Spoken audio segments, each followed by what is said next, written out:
Namaskar. A warm welcome to World News, an Indian perspective on All India Radio. This is R.S. Raghu bringing glimpses of major developments of the day from across the globe. The headlines. Prime Minister Narendra Modi calls upon industries to work for a self-reliant India.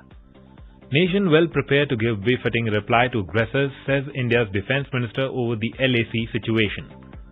Tech giant Apple holds supply Wistron accountable over Code of Conduct violations. United States has banned China's chipmaker SMIC from using American technology. Indian peacekeepers earn laurels for enhancing computer literacy among children in South Sudan.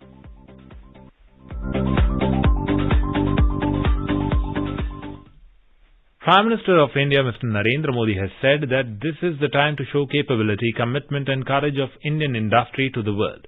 He called upon industries and businesses to put all their energies in the coming years to establish a self-reliant India. Delivering the keynote address virtually at ASSOCHAM Foundation Week 2020, Mr. Modi said, "The world is moving rapidly towards the fourth industrial revolution." He said, "In the form of new technology, challenges will come, but also solutions." दुनिया चौथी औद्योगिक क्रांति की तरफ तेजी से आगे बढ़ रही है। नई टेक्नोलॉजी के रूप में चैलेंजेस भी आएंगे और अनेक नए सरल सॉल्यूशंस भी आएंगे और इसलिए आज वो समय है जब हमें प्लान भी करना है और एक्ट भी करना है। हमें हर साल के हर लक्ष्य को नेशन बिल्डिंग के एक लार्जर गोल के साथ जोड़ना है। Defence Minister of India Rajnath Singh has said the new India is capable of giving a fitting reply to anyone who attempts aggression against the country. Referring to the recent standoff between India and China in the northern sector, the minister said the standoff triggered by China at the LAC and its demeanour during the difficult phase of the pandemic betrays the designs of the country. यह एक नया भारत है जो किसी भी तरह के transgression, aggression या सीमाओं पर किसी तरह के यूनिलैटरल एक्शन का माकूल और मुकम्मल जवाब देने की कुव्वत रखता है। हम किसी भी विवाद का समाधान शांतिपूर्ण और बातचीत के जरिए ही निकालने में विश्वास रखते हैं। दोनों देशों के बीच मिलिट्री और डिप्लोमेटिक चैनल्स के जरिए बातचीत हो रही है। मैं आज के इस अवसर पर फिर से कहना चाहूंगा कि हम संघर्ष नहीं बल्कि हम शांति चाहते हैं, मगर देश के स्वाभिमान पर किसी तरह की चोट हम बर्दाश्त नहीं करेंगे। हम किसी भी स्थिति का मुकाबला करने के लिए पूरी तरह से तैयार हैं। He was addressing newly commissioned flying officers. Mr. Singh presented the fresh inductees wings of completion of their training at the Air Force Academy, Dundigal near Hyderabad this morning. He asked them to be ready for future challenges and equip and update themselves with the emerging technologies. The graduating officers include 21 women who joined the growing number of women officers in the Indian Air Force.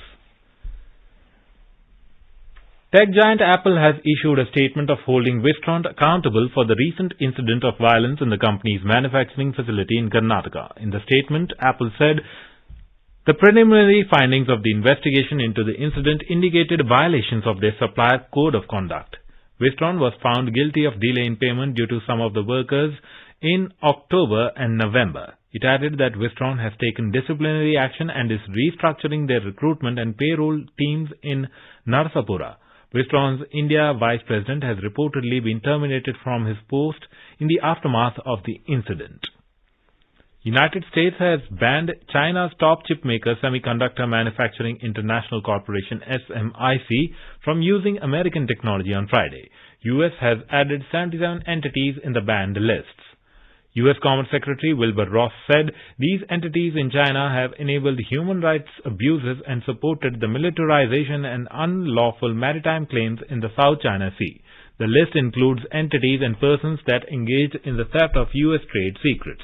In a statement, it was told that the entities had acquired U.S. origin items in support of PLA's programs. Goans celebrated the liberation from Portuguese control and integration with India on the 60th Goa Liberation Day today. President Ramnath Kovind paid rich tributes to the martyrs and freedom fighters in Kampal Panaji on this occasion. He said that Goa has made remarkable and significant progress in many fields in the last 6 decades. President Kovind recalled the immense contribution of freedom fighters to free Goa from 450 years of Portuguese rule. Mr. Kovind said that Dr. Ram Manohar Lohia had exhorted Goans in June 1946 to fight for their liberation. He remembered the sacrifices of Dr. T.B. Kanha and other freedom fighters. The President also praised the hospitality of Goans and said that they are an embodiment of the Indian philosophy of Atithi Devo Bhava. He also praised Goa for adopting the uniform civil code for its people and said that this has contributed to its rich cultural tapestry. Prime Minister Narendra Modi also greeted the people of Goa on the occasion of Goa Liberation Day today. In a tweet, Mr. Modi said, "We recall the pride and the bravery of those who worked hard to free Goa." He prayed for the continuous progress of the state in the years to come. This is All India Radio giving you the world news. Venezuela's President Nicolas Maduro has announced the shutting down of National Constituent Assembly ANC at the end of 2020 on Friday. The current parliament's terms ends on January the 5th. In a ceremonial session, President Maduro stated that the National Constituent Assembly had accomplished the mission that it was set up with the objectives of. These include restoration of peace, internal security, national union, and the stability of the country. Switzerland on Friday legalized same-sex marriages and passed a law to simplify legal gender recognition procedures for transgender people. The lawmakers also voted to simplify legal name and gender marker changes on identity documents and the self-declaration by trans and intersex people in what is known as self-ID. Foreign Secretary of India, Mr. Harshvardhan Shringla, stated that India's Northeast is a vital link between its Neighbourhood First and Act East policy. Addressing the inaugural of the 8th North-East Festival, Mr. Shringla reiterated Prime Minister Narendra Modi's statement that the region is a gateway to India's connectivity and relations with Southeast Asia. He asserted India's vision for the region as one of 3 C's: connectivity, commerce and cultural commonalities. The WHO chief on Friday hailed the role played by migrant health workers who strive to keep the world safe during the difficult times of the pandemic. Speaking on the occasion of the International Migrants Day, Dr. Tedros said, "The world owes a huge debt of gratitude to these nurses and midwives. They are often the first and the only health professionals to treat the needy and bring new life into the world." Students at the Bandar School in Malakal, South Sudan have acquired new computer skills thanks to a basic week-long course provided by peacekeepers, mostly from India. Serving with the United Nations mission in South Sudan, UNMISS, the Director of General Education in Upper Nile State thanked the Indian peacekeepers for their support in promoting education in the state. The UNMISS, in an article, cited Colonel Neeraj Tiwari, commander of the Indian contingent based in Malakal.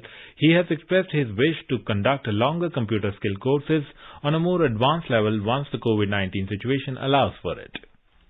India and the UK held bilateral consultations in UN Security Council issues on Friday virtually. Both sides discussed in detail a wide range of issues on the UN Security Council agenda. The meeting is significant as India assumes the position as one of the non-permanent members of UN Security Council next month. UK congratulated India on its election to the UNSC. Indian side outlined reformed multilateralism and counterterrorism as its priorities. India International Science Festival IISF 2020 is going to be organized from 22nd to 25th of this month on virtual platforms. This will be the largest science festival on a virtual platform. In cricket, Australia beat India by 8 wickets in the first day and night test of the 4-match series at Adelaide. Chasing 90 runs for a win, Australia scored 93 runs for 2 wickets. Robert Lewandowski was named the best men's footballer of 2020 by FIFA. Lucy Bronze was voted the men's best women's player.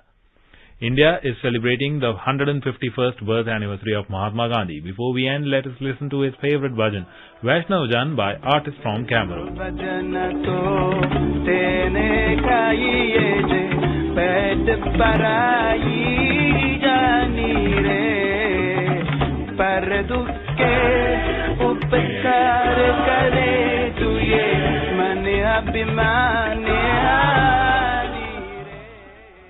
And with that, we end this bulletin. See you at the same time tomorrow with the next edition of World News.